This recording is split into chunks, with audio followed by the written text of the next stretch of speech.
Anthony Castrovince joins us, MLB.com senior writer, to give us some of his first month superlatives. Anthony, good to see you. Let's start with the game changers. Who is a big game changer that stood out to you so far this year?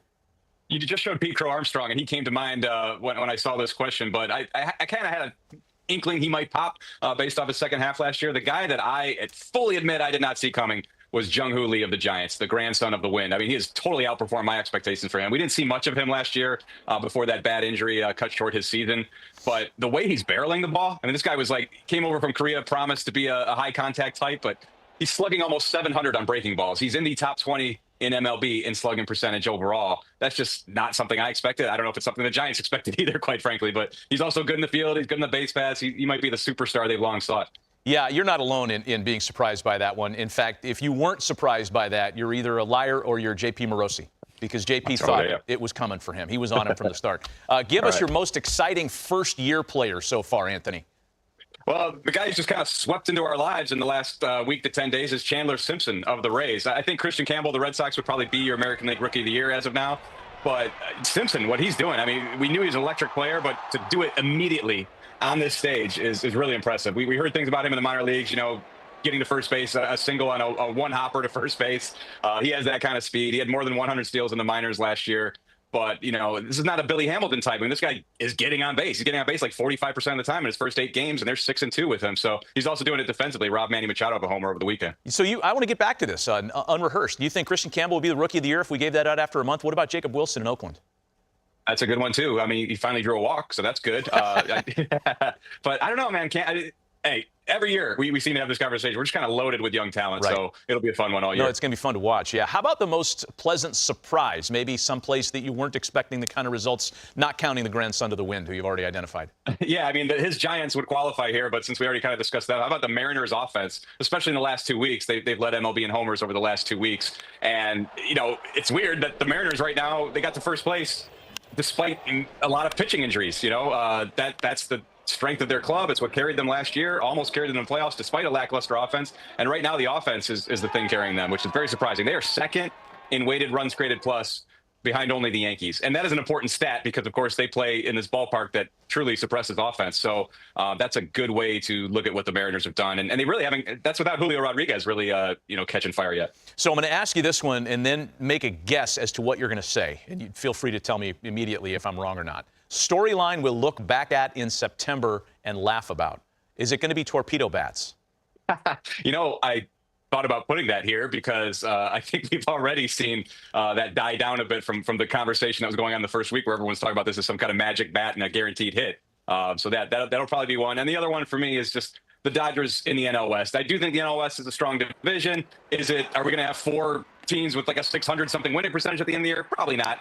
The Dodgers have not played their best baseball of late. I think the Giants have, played their butts off so far, and the Dodgers were a half game behind them coming into tonight. So I still think that the Dodgers' depth is going to rule the day here in the NL West. I don't think it's their lack of dominance so far doesn't really trouble me. They've had to put 13 pitchers on the IL. That's probably not even surprising, but they got a lot of Marlins on the docket in the next week or so. So even in the coming days, it could change a lot. Yeah, it's like 6 or rather 9 of their next 12 against Pittsburgh and Miami. No offense to Pittsburgh and Miami. How about the best player flying under the radar at this point in the season?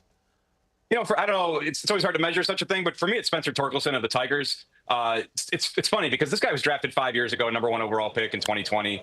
And we tend to judge players very quickly in today's game. It used to be, you're drafted #1 overall and it's like, see you in 5 years. Now it's, what have you done for me in those 5 years? And he hit 31 home runs 2 years ago and was kind of cast aside coming into spring training this year, but had a great spring and he's had a great start to the season for them. So, you saw Riley Green is starting to heat up, but Tork has really carried that offense, making better swing decisions, and he's got big power and it changed their offense a great deal. Cavs beat the Heat 138-83 today in an unrelated topic. Most lopsided playoff series in NBA history, from what I understand. Yeah. Jeez. That's just how we do things in Cleveland. I was going to say, I'm glad you tied it back to your homeland. Anthony Castrovince, appreciate the contribution today, man. Thanks. That group of Tigers hitters, Torkelson, Green, Javi Baez, we know those names. You think that there are some guys who we need to know about on that roster? I'd imagine a couple of them are relievers that you can educate us on. What do you got? Well, some would be relievers, but there's a few guys we could probably look at. We're going to look at 3. None of them are relievers. Okay. Okay, but they're 18 and 10. So it's like, well, how are these guys 18 and 10? The first guy I want to go after, though, and kind of introduce to everybody, is Dylan Dingler. All right, he's getting a lot of playing time behind the plate because Rogers is on the IL. Came up last year, got a little taste, wearing my old number 13 as well. But this kid is a big, strong, athletic kid, two-way player in high school. Went to Ohio State, great arm. He's got sneaky pop. I say sneaky pop, but he's been showing it too. I mean, crushing the ball, hitting 288. He's got 7 extra base hits in the 20 games he's played so far this year. But also behind the plate too. He's taken the initiative with this pitching staff. Had to jump in a pinch and catch Terry Skubal for the first time, and Skubal dealt. So he's been doing a great job behind the plate, defensively calling the game. Blocking pitches, throwing guys out. He's top marks in the game defensively as well, catching, but also provides a lot on the offensive side. Has been a big boost for this Tigers team behind the plate with Rogers on the IL. There's another guy you want to talk about here. Zach McKinstry, we remember from Los Angeles as being one of those Dodger prospects up and coming. Didn't really have an opportunity there the way he's getting an opportunity in Detroit. Well, what a tool that this guy is for A.J. Hinch to be able to basically put him anywhere. Super utility and provide some good defense, but then, provide the offense that he's been able to have over the course of this year, hitting 321. He's got a 162 OPS plus in the 26 games he's played. He's been crushing fastballs. That's how he's been doing it, hitting 388 off the fastball. But to be able to plug this guy anywhere, that AJ can plug him anywhere, expect he's gonna play well defensively. He's gonna give you a quality at bat, and he's been putting up crazy numbers offensively from what he was able to do last year.